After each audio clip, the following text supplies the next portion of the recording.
டடா! என்னன்னு பாக்குறீங்களா? மாங்காய் ஊறுகாய். எப்படி மாங்காய் ஊறுகாய் பாத்தீங்களா? ரெட்டா எப்படி இருக்கு பாத்தீங்களா? இது சம்மர் வந்துச்சு, மாங்காய் சீசன் வந்துச்சு. மாங்காய் சீசன் வந்து நம்ம மாங்காய் ஊறுகாய் வைக்கலன்னா எப்படி? அதனால எனக்கு எங்க அம்மா சொல்லி கொடுத்தது. அது வந்து என்னோட ஸ்டைல்ல நான் வைக்க போறேன். அது என்னோட ஸ்டைல் கிடையாது, எங்க அம்மா எனக்கு சொல்லி கொடுத்தது. எப்படி வரும், என்ன வரும்ன்றது, நம்ம என்னென்ன ஆட் பண்ணிருக்கோன்றது இந்த வீடியோல பார்க்கலாம். ஓகே, நான் வந்து 7 மாங்காய் எடுத்திருக்கேன். அது வந்துட்டு சின்ன சின்ன பீஸாக ஒரு மீடியம் சைஸாக நம்ம கட் பண்ணிக்கிட்டு, ஏன்னா அப்போ தான் நம்ம தூக்கி போட மாட்டோம் சாப்பிட்றதுக்குனால. பெரிய பெரிய பீஸாக இருந்ததுன்னா சாப்பிடாம தூக்கி போட்டுருவாங்க. அதனால் நம்ம இது மாதிரி பீஸ் சின்ன சின்னதாக கட் பண்ணிவிட்டு, இது வந்து கடுகு பொடி. கடுகில் வந்து கொஞ்சமாக உப்பு போட்டுட்டு நான் வந்து அரைச்சி வச்சுட்டேன். நைஸாக அரைச்சிக்கணும். வறுக்கலாம் தேவையில்லை. இதுவும் ஜீரக பொடி 1 ஸ்பூனும் கொஞ்சம் சிட்டிக்கை கொஞ்சமாக போட்டுக்கிட்டேன். இதுவும் வறுக்க வேண்டாம், அப்படியே அரைச்சி வச்சுக்கலாம். பூண்டு வந்து 3 கைப்பிடி அளவு பூண்டு வந்துட்டு கொஞ்சம் நைஸாக இல்லாமல் மீடியம் சைஸில் நான் அரைச்சிட்டு ஃபுல்லாமே பீஸுக்கு படுற மாதிரி நல்லா மிக்ஸ் பண்ணிக்கணும். ஃபுல்லாகவே எல்லா இடத்துலையும் படுற மாதிரி ஃபுல்லாக மிக்ஸ் பண்ணிக்கிட்டிங்கன்னா நல்லாயிருக்கும். அதுக்கெல்லாம் பிடிச்சி கொஞ்சம் நல்லா டேஸ்ட்டாக இருக்கும்.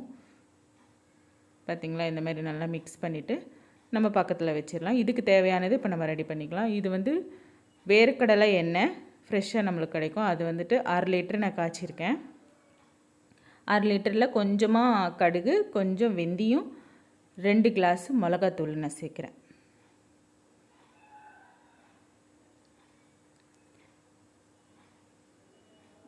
பார்த்திங்களா?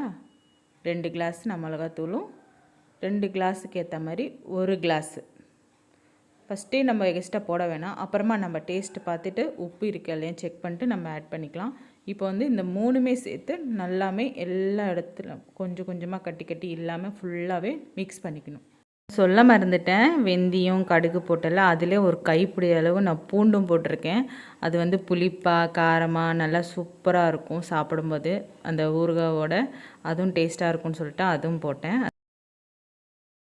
ஓகே, பார்த்திங்களா? இந்த மாதிரி நான் வந்து ஃபஸ்ட் நான் மிக்ஸ் பண்ணி வச்சுருந்தேன் இல்லையா, அது வந்துட்டு பார்க்கலாம் எப்படி இருக்குன்ட்டு. ஒரு வாட்டி ஃபுல்லாகவே திருப்பி நல்லா மிக்ஸ் பண்ணிக்கோங்க.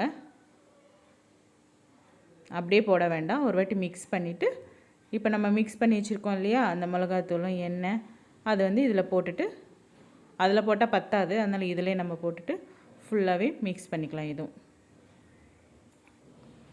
உங்களுக்கு மிக்ஸ் பண்ணும்போதே தெரியும், என்னடா பத்தாத மாதிரி இருக்குது, எண்ணெய் காரம் எதுவுமே பத்தாத மாதிரி இருக்குதுன்னு தெரியும். ஆனால் எல்லாமே கரெக்டாக இருக்கும். நான் எதுவுமே அதுக்கப்புறம் ஆட் பண்ணல, எல்லாமே நான் டேஸ்ட்டு பார்த்ததில் மிக்ஸ் பண்ணிட்டு பார்த்தப்போ கரெக்டாக இருந்துச்சு. உப்பு காரம் புளிப்பு எல்லாமே கரெக்டாக இருந்துச்சு. அவ்வளோதாங்க, இதுதான்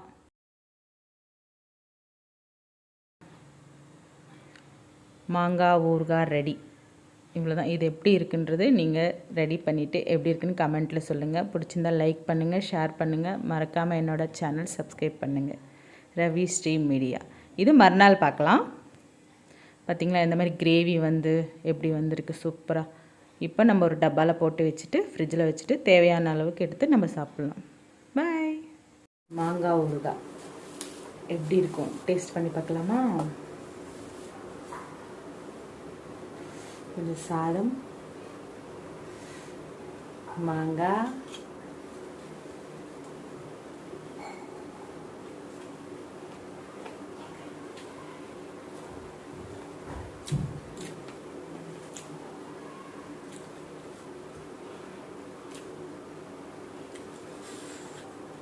புளிப்பா காரமாக சூப்பராக இருக்குது.